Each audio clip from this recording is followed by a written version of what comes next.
Ahora vamos a tener un momento muy especial también y nos vamos a cosas más prácticas. Y en esta mañana tenemos el doctor Osías Segura. Mi amigo Osías Segura es un doctor en misiología.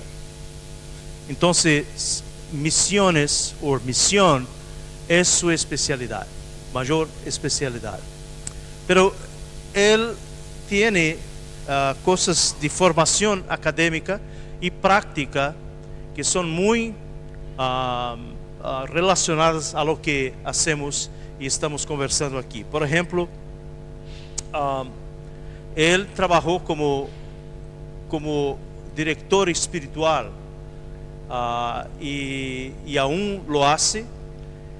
Fue el coordinador regional de currículum y pequeños grupos pequeños. Él fue también el presidente del Seminario Teológico de la Iglesia Evangélica Dominicana en la República Dominicana. Hoy trabaja con la Junta de Ministerios Globales. Está ubicado con su esposa y hijo en Nicaragua. En el momento están fuera de Nicaragua por todo lo que pasa en aquel país, y están en transición. Entonces es un gran placer tener a usted, Osías, a su esposa, que vamos a presentar mañana. Y por favor venga y tráganos lo que necesitamos saber de ministerios de grupos pequeños. Yo quiero hablarles de espiritualidad. ¿Está bien? Ahora, yo no tengo nada contra la teología porque tengo una formación teológica. Más que todo lo que me apasiona la teología ministerial, que es donde todo aterriza. ¿Ok? Y si me escuchan hablando así como Costa Rica, es porque soy de Costa Rica, ¿verdad? Entonces me sale de vez en cuando el acento, si me pongo muy coloquial. Y si se me sale una palabra ofensiva, sepan que en Centroamérica tal vez no sea una mala palabra. Entonces tengan ustedes ahí la paciencia de saber, él no quiso decir eso. ¿Está bien, hermano? Okay. Entonces voy a hablarles de espiritualidad y primero que todo permítame decirles que en cuanto a grupos pequeños, hay muchos tipos de grupos pequeños. Y ese ha sido mi trabajo en Centroamérica. Trabajar del lado de los pastores y de los líderes laicos, de que hay muchos tipos de grupos pequeños. Muchos tipos. Y más tarde vamos a escuchar una hermana que nos va a hablar de un tipo de grupo pequeño entre universitarios. Pero no sé, se me metió entre ceja y ceja empezar a tratar de brindar unos entrenamientos allá en Centroamérica para lo que tiene que ver con reuniones de clase. ¿Por qué? Porque en la Iglesia Metodista Unida en los Estados Unidos, por parte de la Junta General de Ministerios de Discipulado, se está empezando a trabajar para rescatar las reuniones de clase. Y también actualmente se está empezando a trabajar para rescatar las bandas. ¿Saben de qué hablo? ¿Recuerdan de eso? El problema es que estos son temas que los estudiamos en la historia del metodismo. Entonces, como se dice en Centroamérica, no lo voy a decir ahí, estamos fritos, se dice otra palabra, porque debería estudiarse en teología ministerial, pero cuando lo estudiamos como teología del metodismo ya vemos que eso ya pasó hace mucho tiempo y que no hay manera de hacerlo hoy. Ahora, en cuanto a espiritualidad, algo que tenemos que hacer es considerar que es una cuestión muy ecuménica. Gracias a Dios yo puedo usar esa palabra aquí. Si yo uso esa palabra en Centroamérica me apedrean. Entonces tengo que hablar de otras disciplinas, de otras tradiciones cristianas. Yo digo la palabra ecuménico y se me quedan viendo así como feo. Pero bueno, esos son otros mundos, ¿verdad? Gracias a Dios me siento muy cómodo entre ustedes. Pero no voy a decir otras palabras que yo sé. Ok, Entonces, en cuanto a reuniones de clase, por ejemplo, hace un poco conocí unos hermanos, yo estoy sacando una certificación para ser director espiritual. ¿Ustedes saben qué es eso? No, después hablamos de eso, es otro tema. Pero básicamente es caminar del lado de las personas que desean crecer en su vida espiritual. ¿Me escuchan ahí? Sí. Okay. Entonces, básicamente el director espiritual es el que acompaña a alguien en un crecimiento espiritual, acercarse más a Dios, por ejemplo. Pero también se trabaja en grupos pequeños de dirección espiritual. Entonces llegaron esos hermanos, hay muchas áreas dentro de la espiritualidad. Una es la relacionada con el discernimiento espiritual, que es la más común. Y uno cuando se quiere meter a estudiar espiritualidad relacionada con el discernimiento, tiene que meterse con Ignacio de Loyola y sus ejercicios espirituales. No me vean con sus ojos, la cosa no es tan difícil, ¿verdad? Hay formas de entrarle más suave. Entonces, cuando uno se mete por ahí, llegan a descubrir a Wesley con sus reuniones de clase. Entonces me llegaban a mí, ustedes los metodistas tienen esa tradición tan increíble, ¿dónde la habían metido? Y yo decía, hace 100 años la votamos y hace 50 la sacamos de la disciplina y todas las cosas. Y dice, ustedes no saben, porque todo de Ignacio de Loyola, todos esos ejercicios, cuando uno se quiere meter en grupos pequeños de discernimiento, en grupos de dirección espiritual, en grupos pequeños, llega uno a Wesley.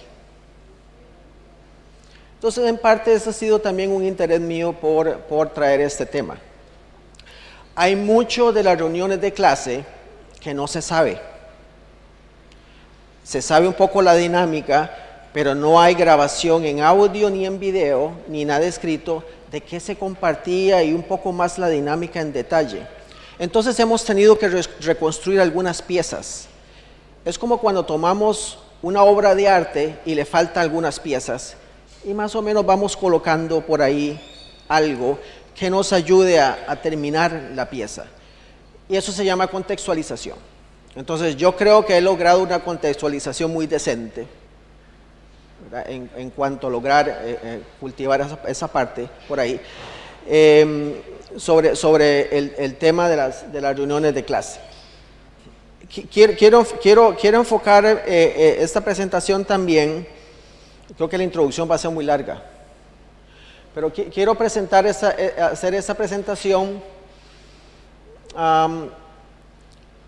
porque a ratos tenemos mucha teología, pero sin corazón. Mucha cabeza y no tenemos corazón. Entonces yo creo que la espiritualidad surge de esa pasión de vivir la fe, de estar enamorado de Dios, pero al rato la cabeza como que nos le impide, ¿verdad? No sé si ese sea un caso aquí en el sur. Allá en Centroamérica y en el Caribe no tenemos teología ni hay espiritualidad, pero esos otros retos por allá, ¿verdad? Pero otro problema que tenemos algunas veces como metodistas es que tenemos una gran estructura de ministerios.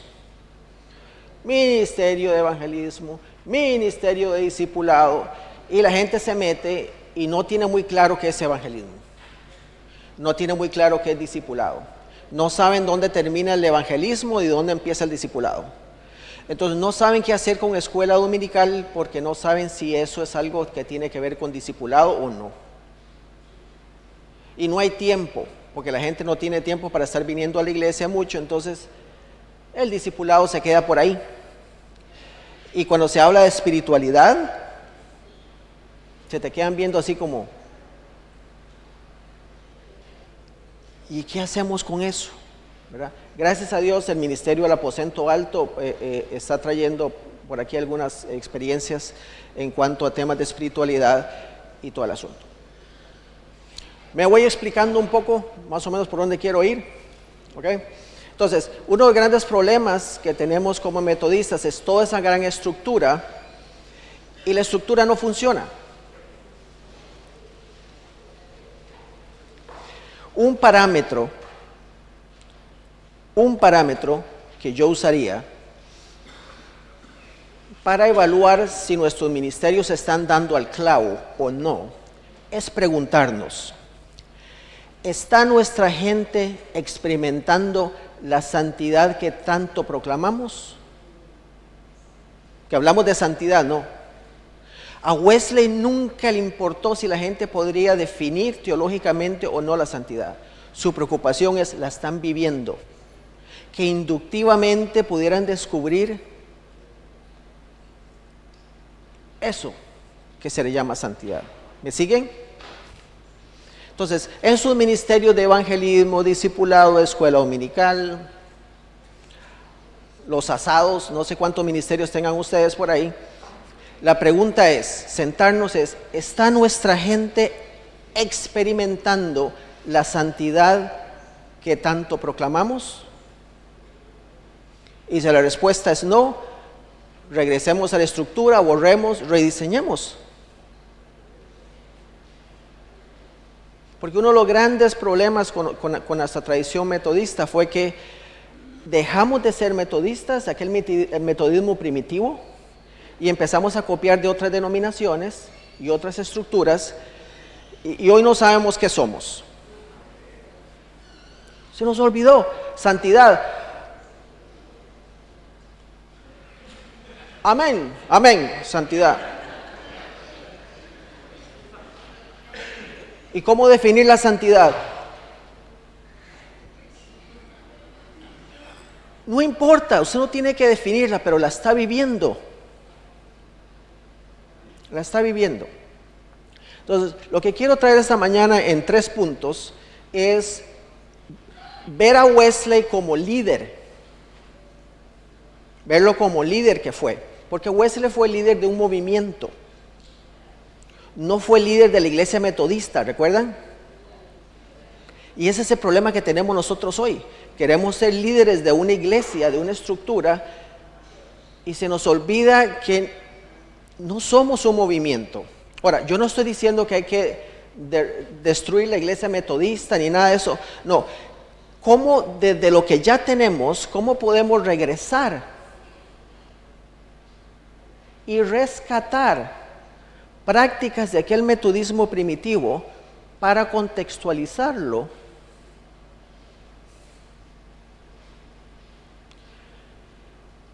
y ver si estamos experimentando la santidad que tanto proclamamos?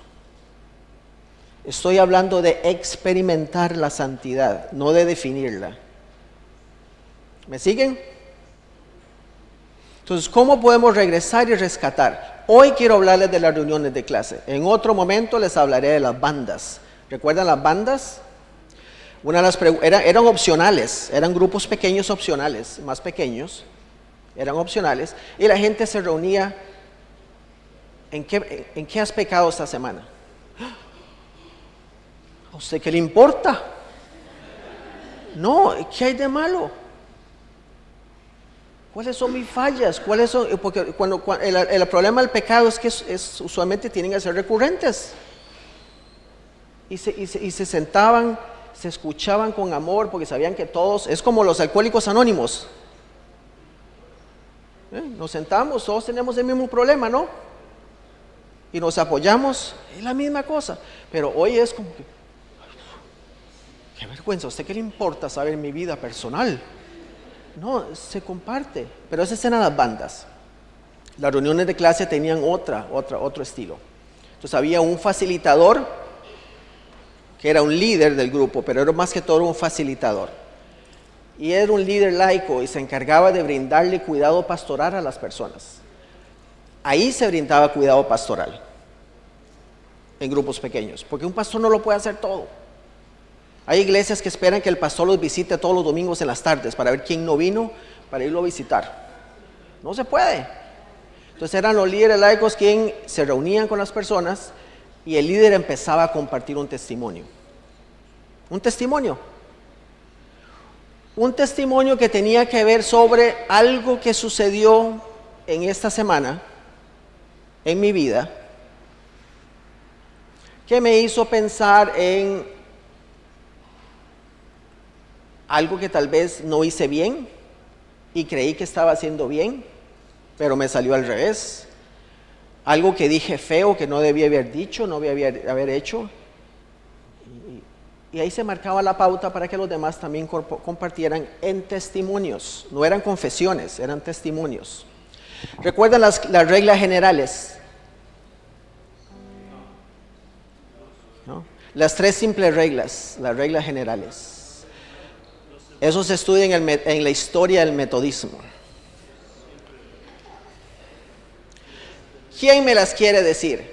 Las reglas generales. No. Las reglas generales.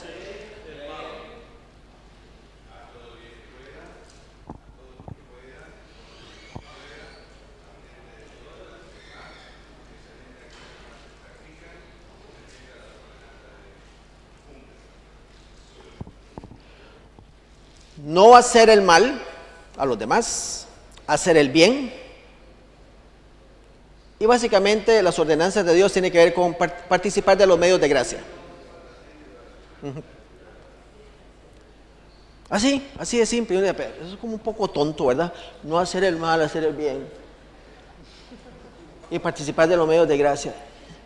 Pero cuando entramos a la espiritualidad y empezamos a evaluar nuestras acciones, vemos que el pensar que el amar al prójimo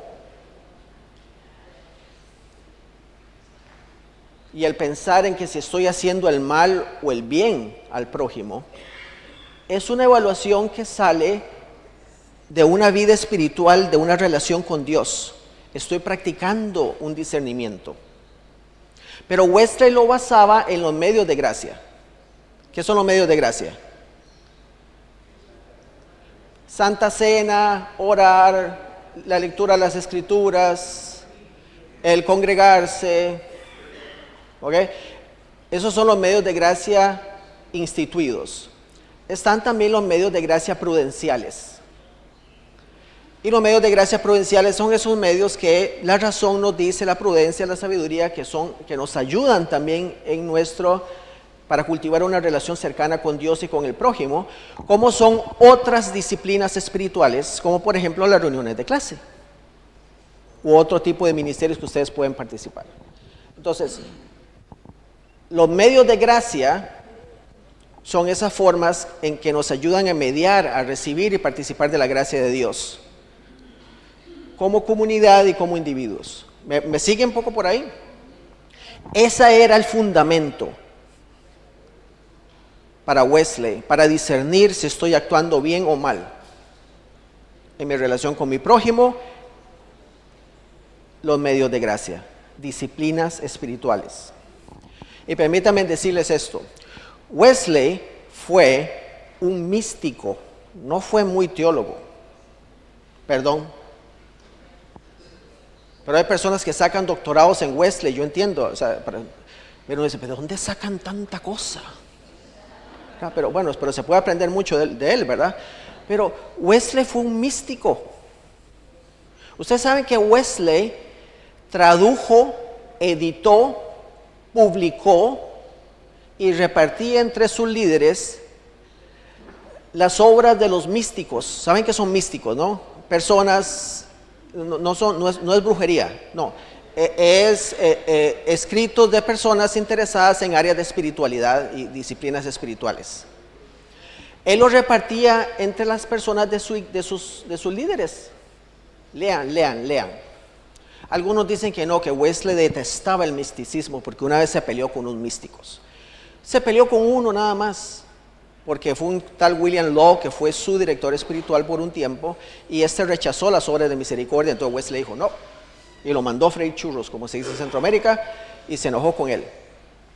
Un momento también donde Wesley rechaza a algunos místicos es cuando va a Georgia, cuando se va a Estados Unidos de misionero, y él esperaba tener experiencias místicas ahí con los indígenas, y como no pasó nada, regresó muy decepcionado. Pero ese es otro Wesley por allá. Ahora, Wesley tuvo una experiencia en Aldersgate, ¿recuerdan? La celebramos en mayo ahí con gran cosa, no sabemos ni qué le pasó, pero la celebramos en la iglesia. Mentira, sí sabemos qué pasó. Pero algo que pasó con Wesley en Aldersgate es que tiene una experiencia, ¿y recuerdan cómo la describe? Esa es una descripción muy mística. Mi corazón ardía. Una descripción muy mística. Pero Wesley empieza a ver la espiritualidad de una forma diferente ahora, después de Aldersgate. Antes Wesley predicaba mucho de la encarnación de Cristo como el evento principal, decía él. Y Wesley le tenía un temor terrible a la muerte y a Satanás, pero terrible, el hombre era.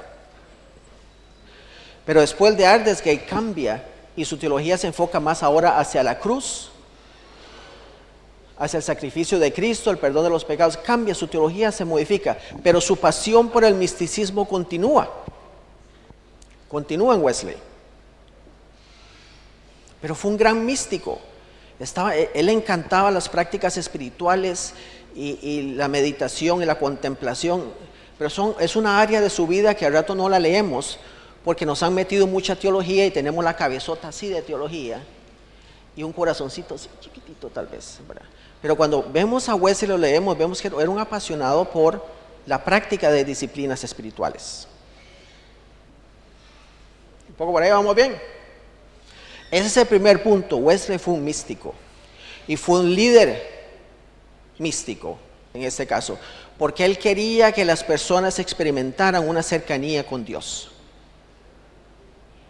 no solamente de aquí, porque su ministerio fue entre gente sencilla. Los que trabajaban en las minas, ¿recuerdan? Era gente sencilla.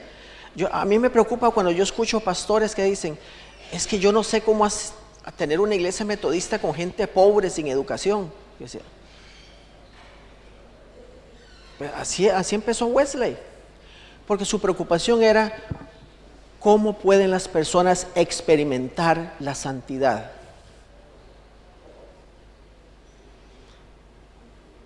No predicarles teología, sino ese amor y esa pasión por Dios. ¿Me siguen? Ok, ahí lo tengo en la computadora, no me acuerdo muy bien de lo demás, pero permítanme seguir hablando un poco de ese tema. Pero ya dejé la introducción, ok, no se preocupen. Entonces, el primer punto, Wesley fue un líder místico. Le apasionaban las disciplinas espirituales. Y su pasión fue cómo ayudar a las personas a experimentar eso. Segundo, Wesley fue un teólogo práctico, ministerial. ¿Cómo esto aplica o no aplica? Y si esto me sirve o no me sirve. No fue pragmático, pero fue un teólogo práctico, ministerial, pastoral. ¿Verdad? Ok. Vean, por ejemplo, el término santidad. Vamos a entrar un poco ahí, un poco más espeso. Wesley usó muchos pares de conceptos en sinergia. ¿Saben qué es sinergia? El movimiento de dos cosas para lograr un resultado. Cuando Wesley habla de la ley y los evangelios, va por ahí. La gracia y las obras. No era una primera y otra después. Sinergia. Y para la santidad él hablaba de amor, Dios de amor y Dios santo, para explicar la santidad. Amor santo. Bueno, la santidad nos presenta un Dios trascendente, santo, diferente, separado. Pero el amor nos describe a un Dios inmanente que se acerca tanto como se acercó Cristo a encarnarse y tanto como se acerca el Espíritu Santo para vivir dentro de nosotros. Esa dinámica sinérgica es lo que Wesley usaba para hablar de santidad. Entonces, ¿qué tanto el amor informa la santidad? Es el corazón de la santidad en sí misma y se presenta por ahí. Entonces, su teología fue muy pastoral. Y recuerden, el interés de Wesley nunca fue que las personas, ¿por dónde voy? Ahorita te digo, no te preocupes. El interés de Wesley no fue que las personas pudieran definir santidad, sino que la experimentaran. ¿Recuerdan ese punto? Okay. Y su teología fue muy práctica. El tercer punto, y ahorita voy a dar tal vez un tiempo para preguntas, para ir aclarando y comunicarme un poco mejor. Fue un líder organizacional. excelente líder, un organizador de primera. ¿Por qué? Porque fue un líder de un movimiento. Y los movimientos son simples. ¿Usted quiere participar voluntariamente o no? Pero si no quiere participar, no estorbe.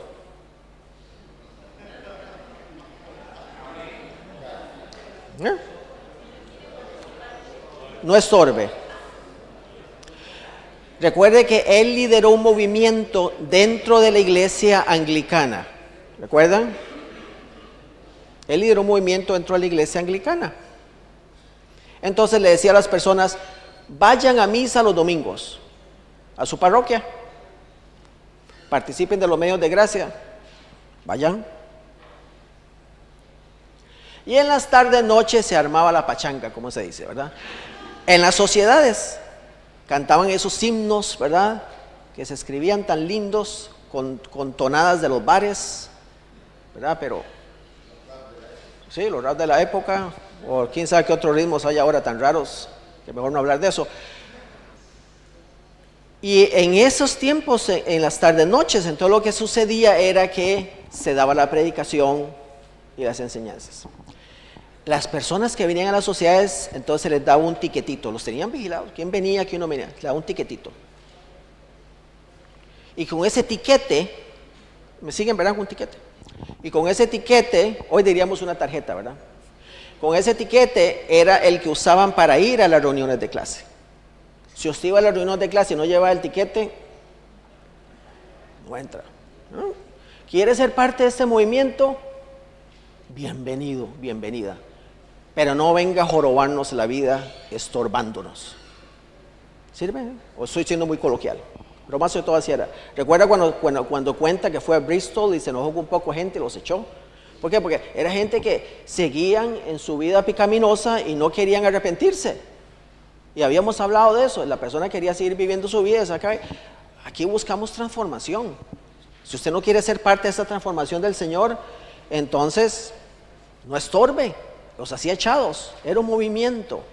Yo creo que hoy necesitamos un movimiento dentro de la iglesia metodista. Muchos movimientos. Uno puede ser reuniones de clase, otro puede ser bandas y qué sea que otras cosas que podemos rescatar. Pero podemos hacer muchos movimientos voluntarios. ¿Usted quiere participar de un movimiento? Tenemos unas reuniones de clase. Venga. Vamos a participar. Pero si se va a empezar a quejar, no venga. No estorbe. Eso es para los que quieren participar de esto. Ay, no, qué pereza. Es que se reúnen los domingos en las tardes, no me gusta. No se preocupe, no venga, pero no nos jorobe la vida.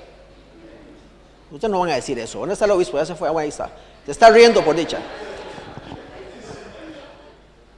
Ok, ¿cuál era la pregunta que se hacían para discusión en las reuniones de clase? ¿Recuerdan?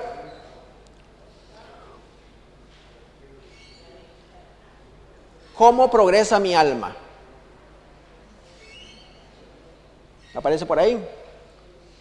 Más abajo, sí, más abajo, cerca de, más abajo. Y ahorita regreso a todo eso. Mentira. Todo ese material ustedes lo tienen ahí en el cloud, no se preocupen. Más abajo. No lo tengo, no las tengo ahí. Entonces, gracias de todos modos.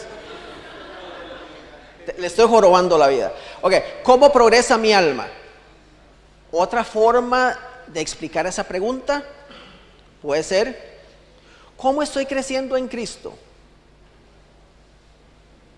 Otra manera de plantear la pregunta, ¿qué experiencias o tentaciones tomaron lugar esta semana que probaron mi fe? Otra forma de hacerse la misma pregunta, ¿qué experiencia significativa tomó lugar esta semana en la que el aplicar las reglas generales en mi vida no fue fácil? Otra forma de plantearse la misma pregunta, ¿qué sucedió esta semana que puso a prueba mi testimonio cristiano? ¿Cómo progresa tu alma?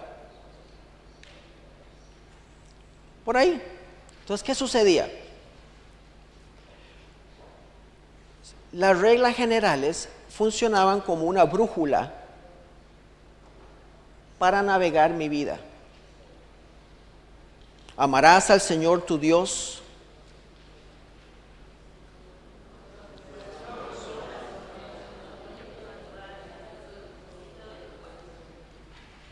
con todo. Y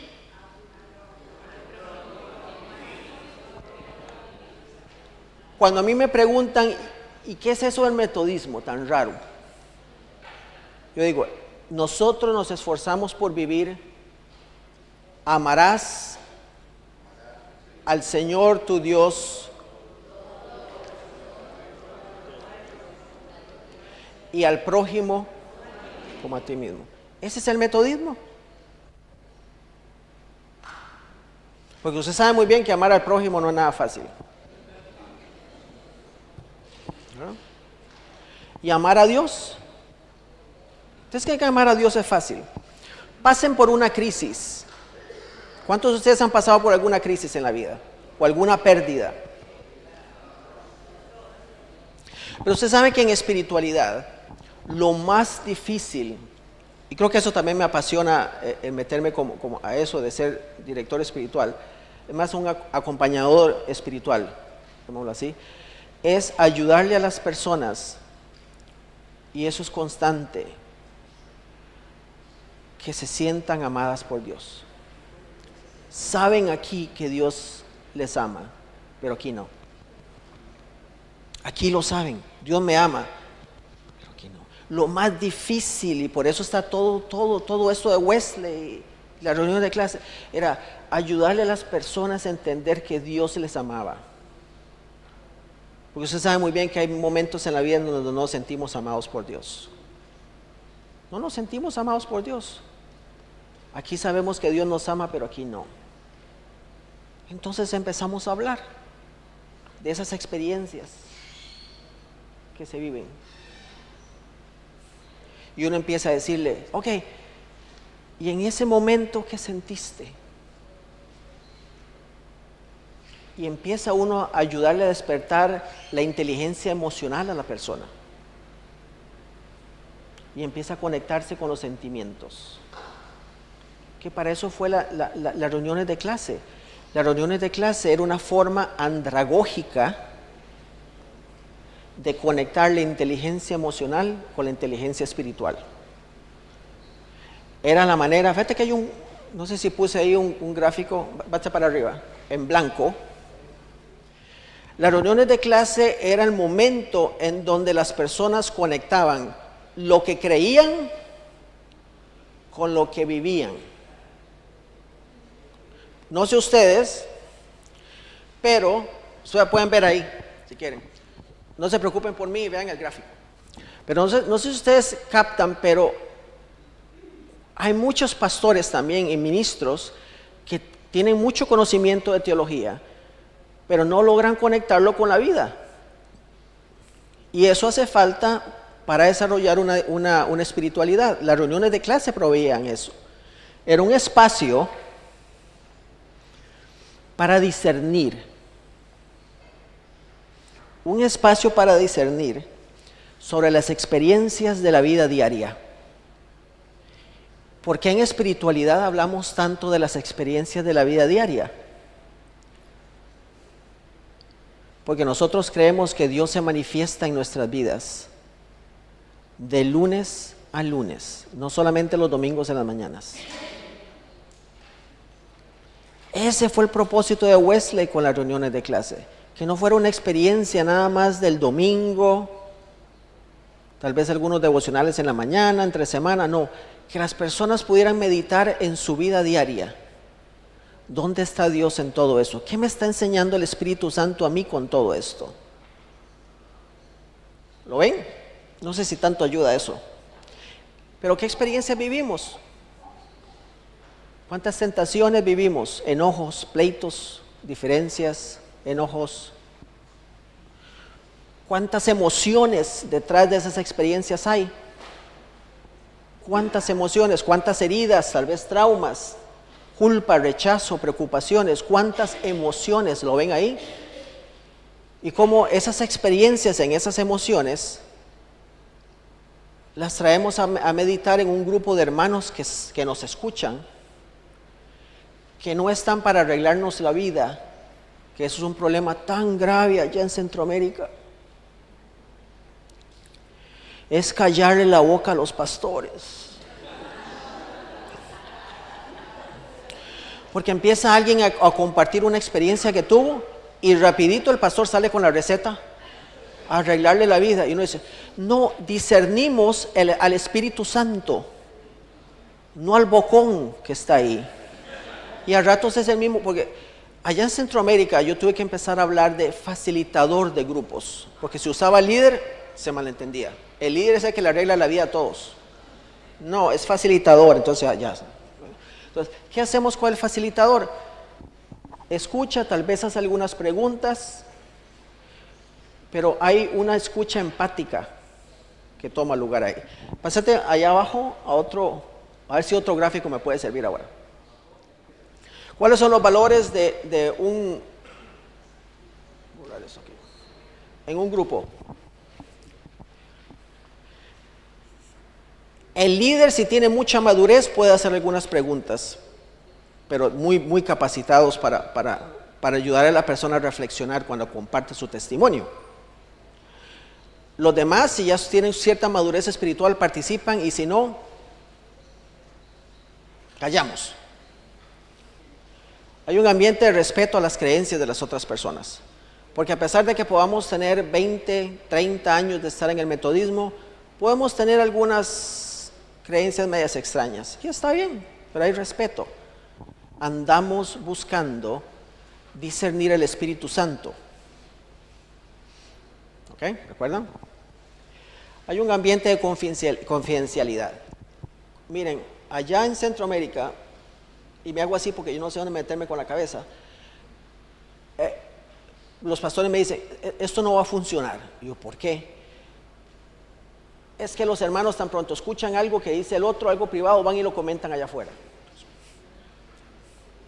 Entonces usted tiene un problema de pecado en su iglesia, de chisme. Y el chisme es uno de los grandes pecados que apunta las escrituras a que divide la iglesia. Cualquier cosa que divide el cuerpo de Cristo es anono. Usted ya sabe qué hacer, pero no quieren arreglar la situación. Pero tiene que haber un ambiente de confidencialidad, de madurez entre los participantes. Por eso es que necesitamos que sea un movimiento, porque si esta persona rompe la confidencialidad, adiós, lo mandamos a freír churros también. Así, aquí es los que quieren participar, o se hace bien la cosa o no estorbe. Yo sé que vos no usas así. Okay. Hay un ambiente de apoyo, de empatía. No sé cuántos de ustedes alguna vez han pasado momentos difíciles en su vida y al rato llegan al grupo y se les sale un par de malas palabras, y todos sabemos en ese momento la empatía de saber que el estar en esa situación se vale. No, empatía. Usted ha estado en esos momentos difíciles en la vida. ¿Qué se siente? Pero la idea es conectarnos con las emociones para que entonces la espiritualidad pueda empezarse a conectar con el Señor. No es algo de la cabeza nada más. ¿Okay? Un ambiente de escucha al Espíritu. La razón de las reuniones de clase es para escuchar al Espíritu Santo. Es un lugar sagrado. No estamos escuchando los problemas de la persona, estamos escuchando a la persona. Es un momento sagrado porque sabemos que la persona está discerniendo la labor del Espíritu Santo en su vida, en una situación muy difícil tal vez. ¿Lo ven ahí? Voy a agacharme para no sorbarles. Entonces, lo que se busca es que la persona pueda abrirse y expresarse.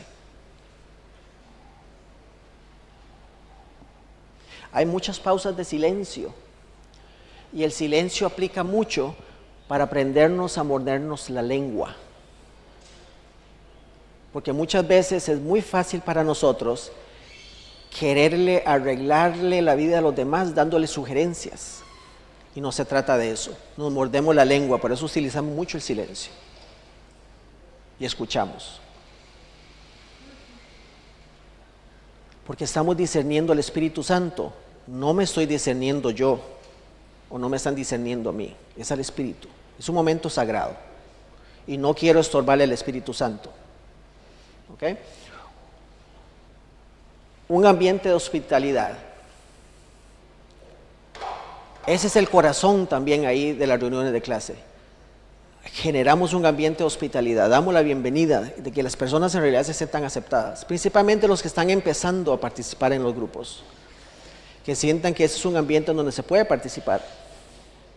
¿Qué tal un par de preguntas de alguna practicalidad? Pues yo quiero que esto quede, que vean que esto es muy práctico, no es algo teórico extraño ahí, pero muchas... Sí, hermano, dígame.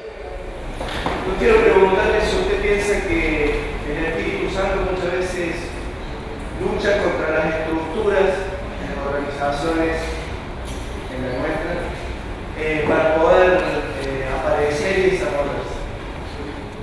Eso mismo discernió Wesley, por eso empezó su movimiento. Exactamente. El Espíritu Santo es subversivo.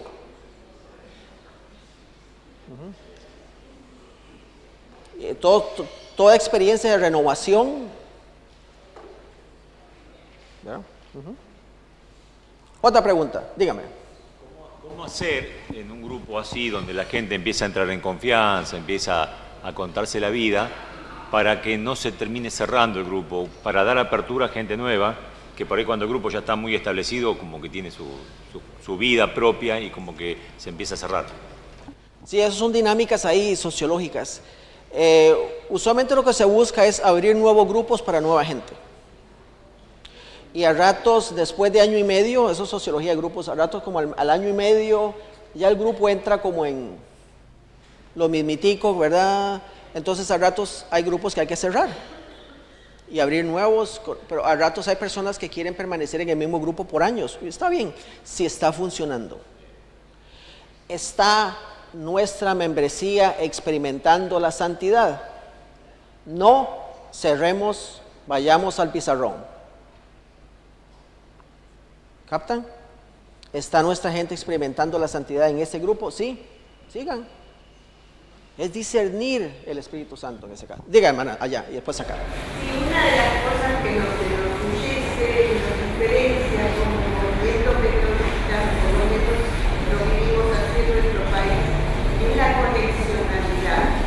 El sentirnos una iglesia unida nacional con criterios comunes. ¿Cómo podemos compensar una estructura de ese tipo con el fortalecimiento de pequeños grupos tan separados? Por ahí lo veo abandonados. Porque para poder lograr esa confidencialidad hay que ser chiquito. ¿Qué pasó? Sí, eso sería una iniciativa de ustedes, que algún día me inviten a venir por acá y hacemos grupos pequeños de reuniones de clase con mucho gusto. Pero se puede hacer, pero ahí ya los misioneros no podemos decir nada. Entonces la pregunta que te hago es, digamos, porque en general todo lo que se ha conocido en América Latina, el movimiento celular y todo esto a veces puede llegar a generar así como una confusión. O sea, esto de la pequeña iglesia dentro de la iglesia, que era un poco el sentido de los pequeños grupos, si podés explicar un poquito eso, el objetivo central que tiene estos pequeños grupos, que siempre es también para bendición de la iglesia, no solo para el individuo o para el pequeño grupo. Ok, nuevamente, hay muchos tipos de grupos pequeños. Hay unos muy abusivos, como los G12 y otras adaptaciones que se hicieron en el modelo Jesús de Cash Luna en Centroamérica, que ha sido sumamente abusivo, pero abusivos espiritualmente, porque el problema humano, según ellos, en estos grupos de G12 y modelo Jesús y otros de esos neopentecostales, es que las personas tienen demonios. Entonces van a los encuentros, ¿saben de qué estoy hablando? Y si no saben que estoy hablando, benditos sean.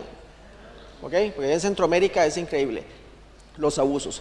Entonces, el primer paso es llevar a las personas a unos encuentros que le llaman, y como un lugar como este, y son unos abusos espirituales terribles porque la idea es sacarle los espíritus generacionales que ustedes tienen. El problema no es el pecado, son unos demonios que usted tiene metido. 1 y 2, el segundo punto en la agenda de ellos es, usted tiene que someterse a sus autoridades espirituales. Y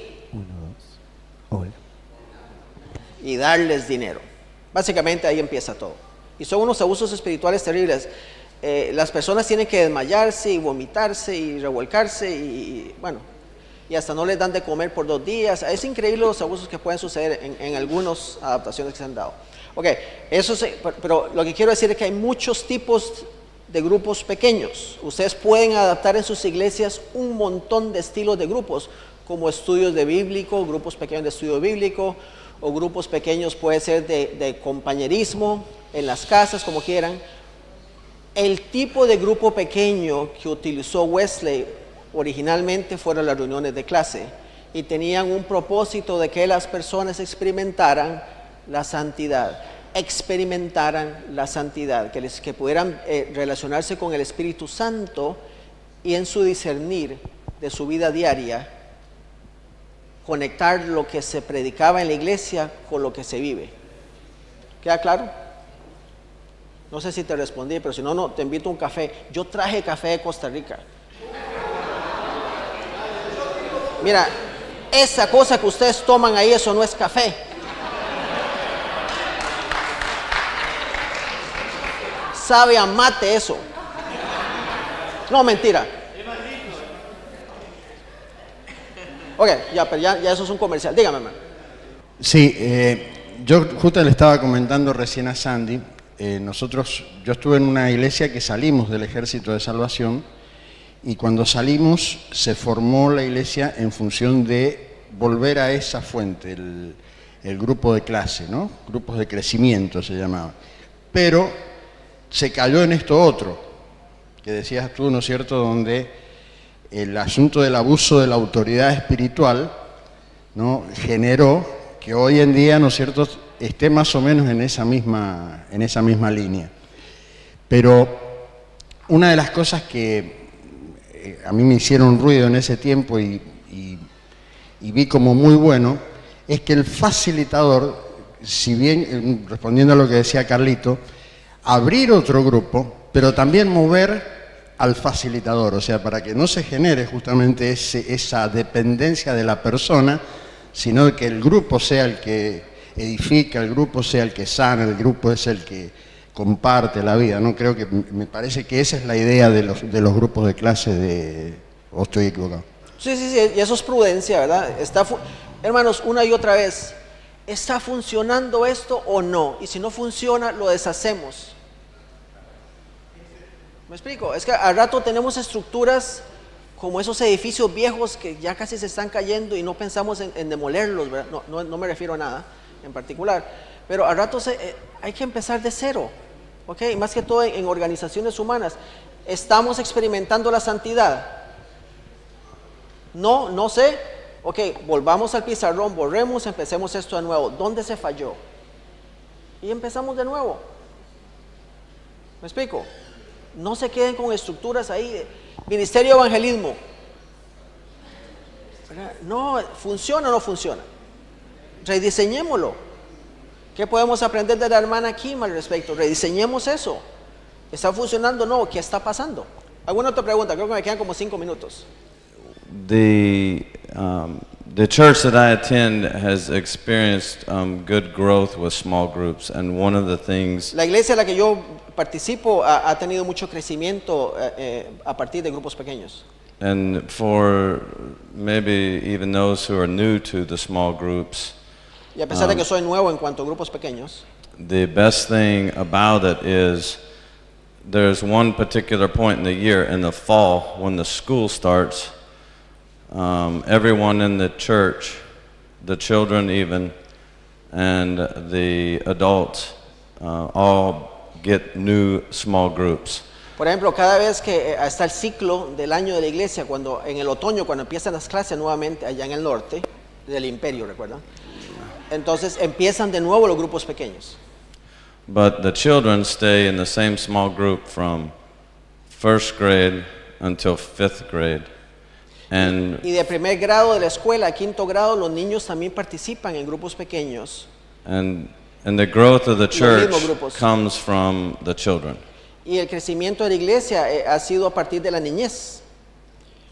Sí, hay un modelo de grupos pequeños también que aplica a la niñez. Por ejemplo, tener un líder facilitador con la niñez que se siente con los niños a compartir testimonios. Desde esa edad temprana ellos empiezan a conectar que en mi vida diaria, en los conflictos de mi vida diaria, me estoy conectando con Dios. Aplica con la niñez, con ciertas adaptaciones, sí. So my question, or maybe testimony, is that for us it has worked very well in the growth of the church because the children get the mentorship, and that mentorship grows, and they stay together. The children hold each other accountable as they grow up into adulthood in the church, and therefore it grows. Y estos grupos de niños, en grupos pequeños, ayuda porque tienen una mentoría de parte de líderes, se mantienen a cuentas entre sí los niños y van creciendo juntos y empiezan a formar una comunidad que ha ayudado al crecimiento de la iglesia. Yo quería consultar porque vengo de una comunidad muy chico el lugar, y somos por lo general gente mayores que recién iniciamos con el metodismo hace unos 2, 3, algunos 4 años capaz, y somos la mayoría gente mayores, algunas adultas, y como que lo cuesta mucho integrar a todo esto, porque tampoco, a no ser la pastora que tenemos, no tenemos mucha gente que vaya tampoco a darlos una mano, digamos, capaz que porque nosotros tampoco hemos movido y no tener conocimiento, no hemos hecho tampoco las gestiones para poder aprender un poco más sobre todo esto. Me quedó interesante todo esto porque nos pasa mucho, y algo que dijo por ahí sobre las pérdidas y conectar, a veces pensamos, yo tuve una pérdida hace muy poco, y de acá, más allá de la fe que tengo, pero a veces como que cuesta llegar a sentirlo realmente, así que nada, me sentí muy identificado por eso y quería preguntar nomás. Sí, qué lindo es tener hermanos y hermanas en Cristo que nos escuchan. No tienen que arreglarnos la vida, pero que escuchan los momentos difíciles o lo que hemos pasado y están ahí presentes. Y es lindo tener gente que nos escuche. O sea que hay gente que paga mucho para que sean escuchados, ¿verdad? Pero en este caso, en la iglesia, si pusiéramos ese ministerio de aprender a escuchar, una escucha empática, ¿verdad? Y empezar a escucharnos, que no sea solamente el pastor que nos escuche, sino otros hermanos, la vida se torna un poco más ligera, ¿verdad? En este caso. Eso es un problema serio que tenemos en Centroamérica. Ustedes tal vez no. No sé, no lo conozco. Pero uno de los grandes problemas que tenemos es que las iglesias, en vez de proveer oportunidades de crecimiento espiritual, proveen cultos de entretenimiento. Entonces, es una inversión increíble allá en Centroamérica en luces, sonido, parlante, micrófono, el de la batería, el del bajo, el de la guitarra, el pastor con su saco y su corbata, que ojalá le quedara bien, pero la pone, mentira, se le queda bien. Pero es culto el lunes, culto el martes, culto el miércoles, y esa es una influencia neopentecostal que hay, ¿verdad?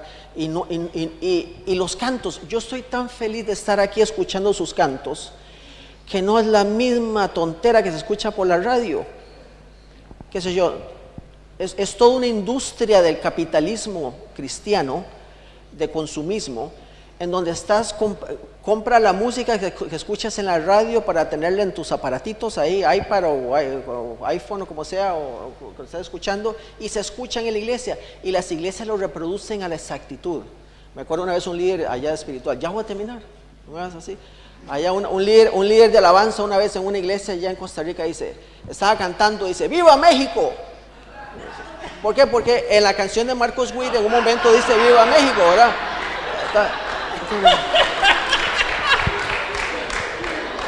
De verdad. Mira, son como monos, es una reproducción, es un consumo.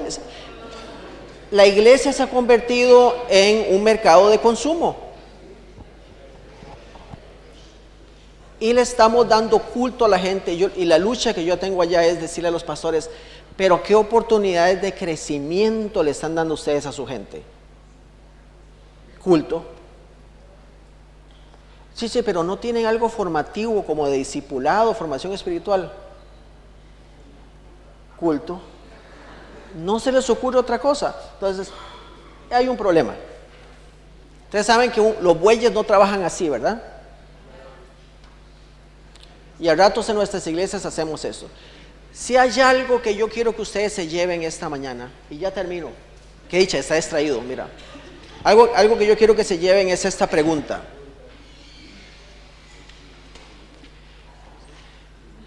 ¿Estamos experimentando la santidad que tanto proclamamos? Llévese en eso. Si es solo eso, llévese en eso. Además de que mi camisa roja así toda tropical, porque está haciendo calor aquí. ¿Estamos experimentando la santidad que tanto proclamamos? Hágase en esa pregunta en todos sus ministerios, a nivel de iglesia, a nivel de distrito, a nivel de nación. Y si la respuesta es no o no sé, regresemos al pizarrón, rediseñemos las cosas, reinventemos las cosas. Y ya se me acabó las pilas porque